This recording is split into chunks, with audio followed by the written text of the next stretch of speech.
Hey cats, it's EDDBUD here. Today I've got something a little bit different for you. I've got my best performing but cheap 3 shoe rotations for the 5k and half marathon.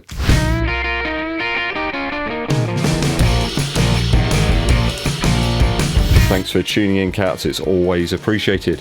You know what to do with the subscribe button and the bell, but also give this video a thumbs up, like, and share it with your running buddies. I love these videos, it gives me a chance to delve into a few more budget shoes perhaps, some of the cheaper value options for some killer training and racing. Today we're going to look at the 5k and the half marathon. I'm going to try and select 3 shoes and keep the funds to the bare minimum, I suppose, but still keep things at the highest performance level that we can. These are just some examples today, guys, just a bit of fun really to see what you can come up with a 3 shoe rotation, trying to keep the cash on the lower echelons if we can, trying to come up with a meaningful 3 shoe rotation, a shoe perhaps for longer efforts, something for daily use, and then something for racing. Of course, these are just based on my opinions and my experiences only. You'll have your own 3 shoe suggestions. Let the runners know what those are down in the comments. We'll start off with the 5k.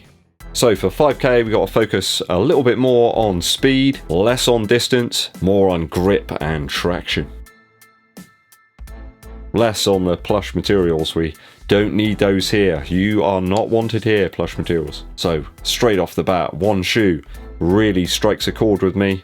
Boom boom, the Puma Liberate Nitro. If we're going to try and keep the cash down, that's probably quite a good start. A real beauty of a shoe, super light and nimble and really grippy, with that Puma grip traction pattern here underneath. I mean, they've got to call it that, haven't they? They're not going to call it Puma non-grip. That's not going to sell any shoes. Great perhaps for some of those lower range blasts where you've got some recoveries built in between. You can often find these as low as about £50 on Amazon.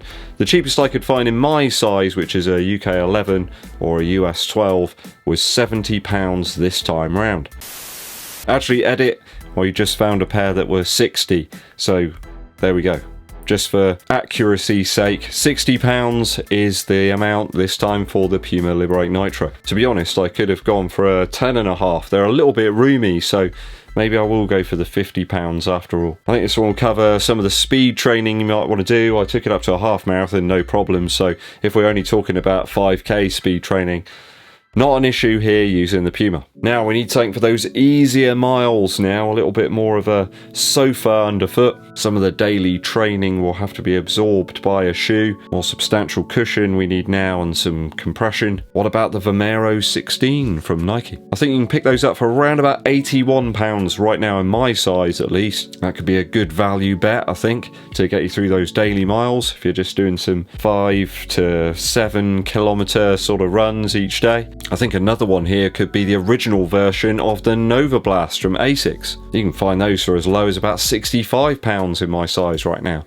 Just sort of clearing out the old stock with the Novablast 2 being the main shoe. So that takes care of the speed sessions and the daily stuff. What about the main event? For the fast 5k road-based asphalt assaults, I think the best of the bunch right now for that 5k distance has got to be the Adidas Takumi Sen 8. To think that I wasn't blown away by this shoe to start with, it's now my Alphonso Davis of fast footwear. Into a headwind on the seafront for the Weymouth Park Run a little while back, I almost got under my 5k PB, even taking a detour onto some pebbled section of the beach there in the Sen 8. That goes to show how good it is. You often find them reduced to about 136 Earth credits right now here in the UK. I could pick up a pair right now in my size if I wanted to for that price. Certainly my choice for premium speed sessions on road or pavement performances right now, the Adidas Takumi Sen 8. So I think that gives us a total cost of 287 Earth credits for those 3 shoes. So you're only a little bit over an Vaporfly Next Nature there, aren't you, in terms of price? And you get 3 shoes for it as well. None of them have got AirPods that are going to pop or anything. Not that I've ever had that happen, but I get sent emails all the time of pictures of people that have popped the AirPods in their Tempo Next Percents or their Alphaflys. There was a guy the other day, he even popped the air unit inside a Pegasus. I don't know how he did that. Maybe he stepped on a particularly pointy thorn. Like I said, you probably got some really good suggestions for a really good 5k rotation. It's quite cheap.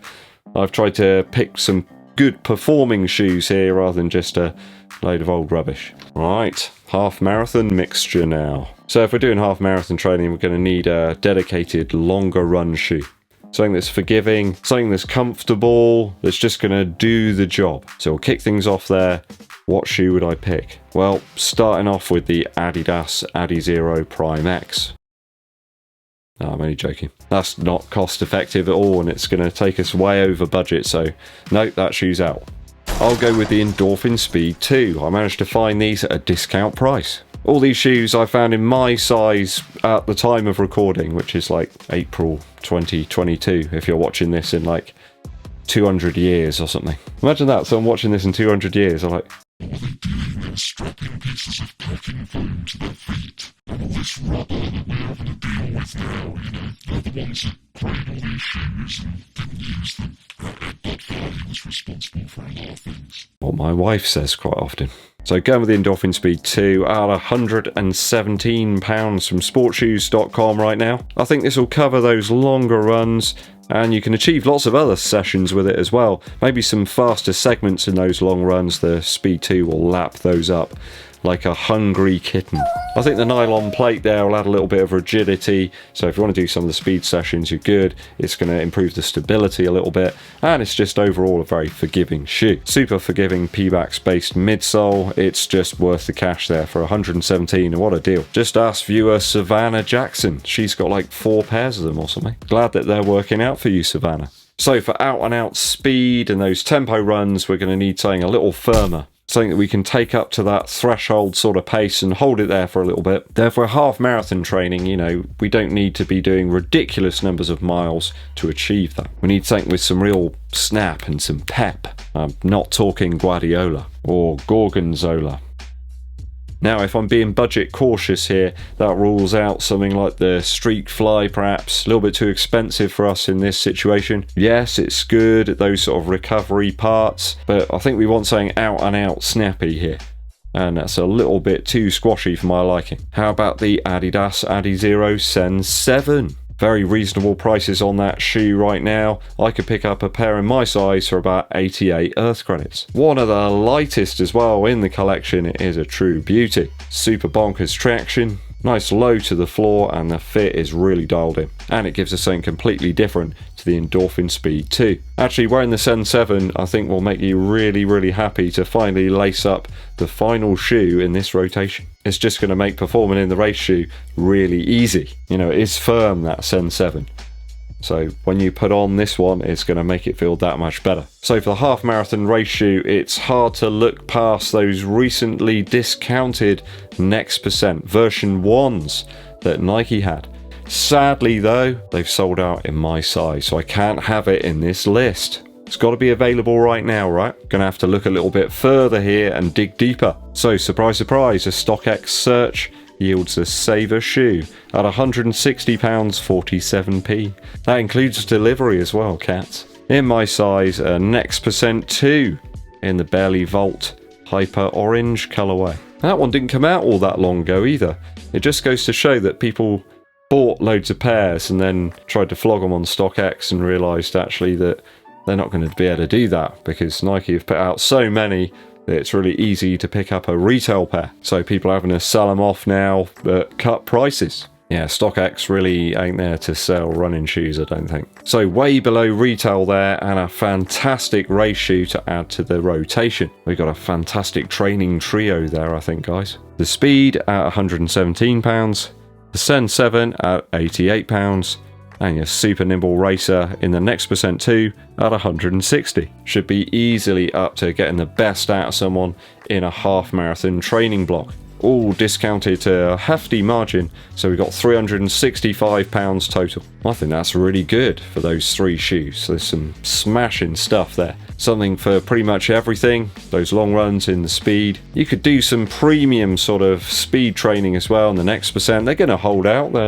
You don't need to baby them or anything. They last. They're durable. Or if you want to hit the track and do some of those speed sessions there, you got the Sen 7 too. Perhaps if you were building up to the half marathon to do like a 5 or a 10k race at some point to test your pace, the Sen 7 could work very well. So that's my 2 3-shoe rotations for the 5k and the half marathon. I've tried to keep to a good performance level, but maximising the discounts around. Are you surprised by the Stock X pickup? How about the Saucony Speed 2 Saver? Those original colourways always get discounted first. Let me know your Super Saver training trios down in the comments. 2 wildcards to add in that I forgot. The RC Elite 2, I see these down now as low as about 125 Earth credits. Quite minimal sizing choices, yes, but a very, very capable shoe, certainly for racing and training. Perhaps if the next percent's not your bag, then you could pick up a pair of these as a really good alternative. As a good daily shoe as well, perhaps for some speed sessions, why not go for the Vaporfly 3? That little bit lighter than something like a Pegasus or even the Infinity Run, and a darn sight cheaper as well. I often see these reduced to about 65 to 70 pounds here in the UK. So that could like replace perhaps your Novablast if you wanted something a little bit more responsive, if you just like a slightly firmer ride. It's a little bit more like the Pegasus 35 was. In fact, I think it's the same foam here in the midsole. Musical interlude time.